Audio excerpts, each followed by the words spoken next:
I woke up to the sound of my sister laughing downstairs, her usual over-the-top attention hog laugh. But something felt off. My head felt cold lighter somehow. I ran to the mirror and that's when I saw it. Chunks of my long hair were missing. My heart dropped. At first I thought maybe it was a prank or some weird mistake. But when I stormed into the kitchen, my parents wouldn't even look at me. That's when I knew it wasn't a joke. They actually did it. While I was sleeping. The wedding was only 2 days away. My older sister had always been the center of everything. The perfect daughter. The golden child. I had learned to live in her shadow, but this? Cutting my hair so I wouldn't steal attention? That crossed a line. It wasn't just about hair. It was about control. About making sure I faded into the background on her big day. My mom even tried to justify it, saying, "It's not a big deal, sweetie. It'll grow back." But it was a big deal. They did it behind my back without asking. Like I didn't even matter. I sat in my room that night, staring at the uneven strands, feeling the anger build up inside me. I wasn't just hurt, I was furious. They wanted to make me invisible at the wedding. So I made a decision. If they were going to treat me like the villain for just existing, then fine. I play the part. But on my terms. I started planning something they'd never see coming. Something small at first. Just enough to remind them that I'm not someone to mess with. And trust me, what happened at the wedding? They'll never forget it. I wasn't always the problem daughter. For most of my life I tried to be good, respectful, helpful, the one who didn't cause trouble. But it never mattered. My sister Olivia was always one step ahead. She had the perfect smile, the perfect grades, and now the perfect wedding. Our parents adored her. And I guess I was just there. Background noise. The worst part? I was actually excited for her wedding. I'd even helped her pick out her shoes and choose the flower arrangements. I had this soft pink dress ready to wear. Nothing flashy, just simple and elegant. I even curled my hair the night before to feel pretty, to feel seen. That's what made what they did so painful. My own parents didn't want me to look too good in the photos. They were afraid Olivia might feel upstaged. But I never tried to compete with her. I just wanted to exist in my own space. That night, after everyone went to bed, I sat by the window thinking back to all the times I'd been pushed aside. Like when Olivia got a new phone and I was handed down her old one. Or when she dropped out of college for a year and they made excuses, but when I got a B in math it was the end of the world. The pattern was always the same. So I stopped crying. I stopped wondering why. I started thinking clearly about how people show their true selves when they think you can't fight back. And how sometimes the quiet ones are the ones you really shouldn't underestimate. I wasn't planning anything cruel. Just honest. A little truth at the right moment can be more powerful than anything. And the wedding day, that was the perfect moment. The morning of the wedding felt fake, like I was moving through someone else's life. My chopped hair barely held together with pins, my dress a little too big after I skipped dinner the night before. My parents acted like everything was normal, smiling, pretending they hadn't done anything wrong. My mom even said, "You still look beautiful," like that would erase the betrayal. Olivia didn't say much to me. Just gave me this tight smile, the kind you give someone you barely tolerate. It was clear they all expected me to stay quiet, play the part and fade into the background like always. But what they didn't know was that I had already spoken to Olivia's maid of honor the night before. I didn't say much, just asked a few questions, dropped a few details about Olivia's ex texting her again recently. The same ex she swore she blocked. The same guy she'd cried over 100 times before meeting her now fiancé. I never said anything that wasn't true. I just let the right person hear it at the right time.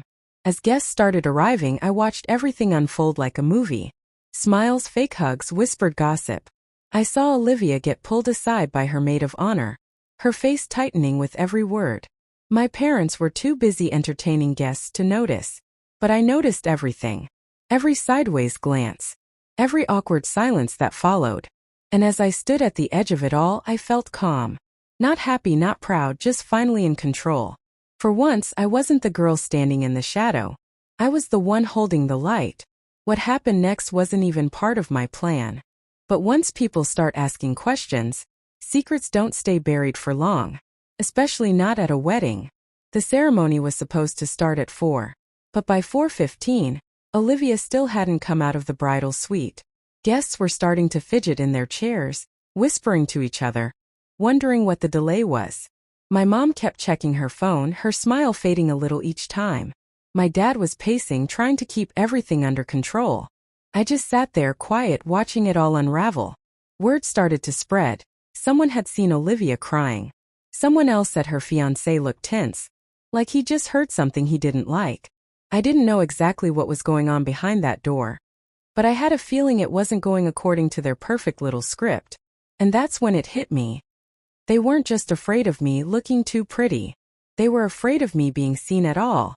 For the first time, people were talking about me, about what they did to my hair, about how strange it was.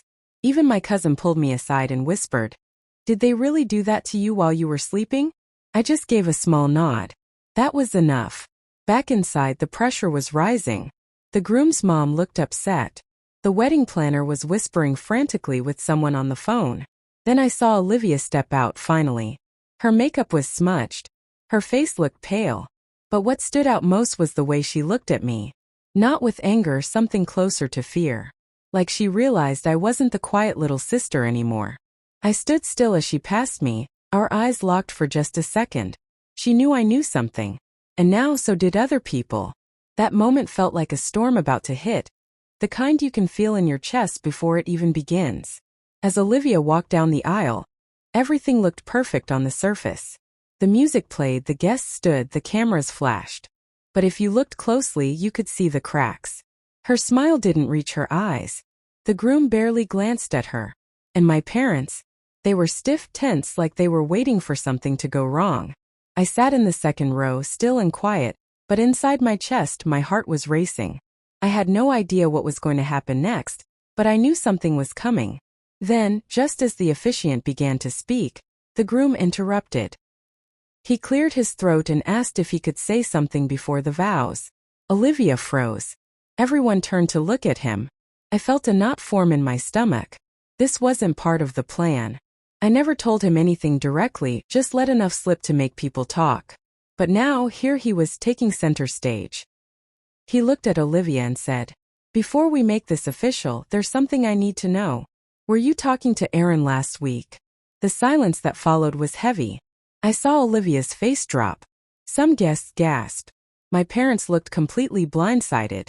I hadn't expected him to bring it up now. Not in front of everyone. Olivia tried to laugh it off, say it was nothing, but he didn't smile. He just stood there waiting. That moment shattered the whole image they worked so hard to protect. All the tension, all the secrets, they were finally catching up. And suddenly I wasn't the problem anymore. I was just the spark that lit the fire. But I wasn't prepared for what Olivia would do next. Because just when I thought I had control, she flipped the script entirely. Olivia didn't flinch. She looked straight at her fiancé, took a deep breath and said, "Yes, I talked to Aaron. But not for the reason you think." The entire room went silent. Even the officiant looked unsure whether to keep standing there.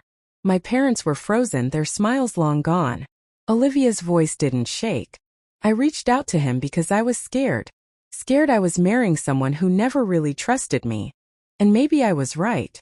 Her fiancé looked stunned, but before he could respond, she turned to the crowd and said, "This wedding was never about love.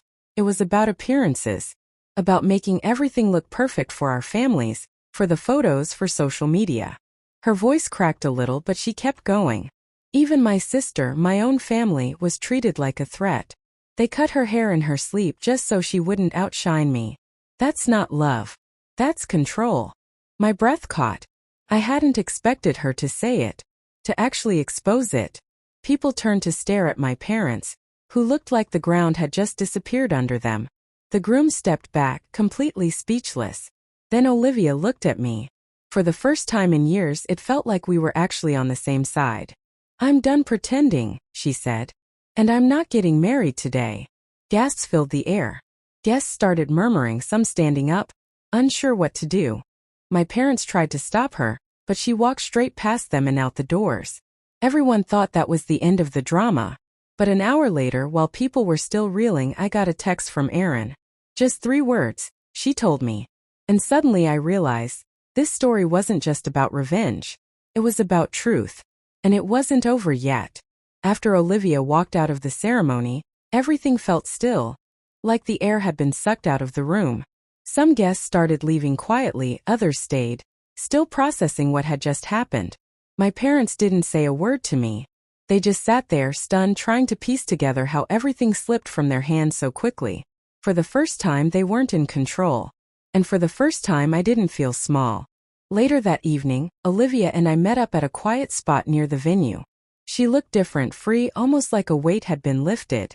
She apologized for everything, for years of ignoring how our parents treated me, for staying silent when she should have stood up.